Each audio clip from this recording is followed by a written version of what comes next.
more kids on city buses and more children walking to school. Those are just some of the potential impacts of cuts to school bus service after state lawmakers came up millions of dollars short of what the Department of Education requested. KITV4's Andrew Pereira takes a look at some of the suggestions to make up the shortfall. When state lawmakers set aside $25 million for student bus service for the upcoming school year, it was still $16 million short of what's needed to continue the status quo. The average cost per bus is a statewide number, and it's a round number, about $80,000 a bus. The Board of Education's Finance and Infrastructure Committee heard various options Tuesday on how to address the shortfall. Among them, increasing the $260 annual fee, suspending or renegotiating contracts with school bus companies, and consolidating or suspending routes.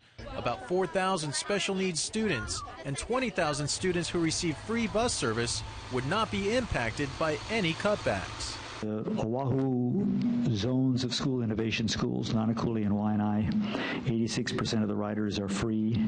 Of all the options currently being looked at, Board of Education Chairman Don Horner said he hopes that bus service for all elementary schools remains intact.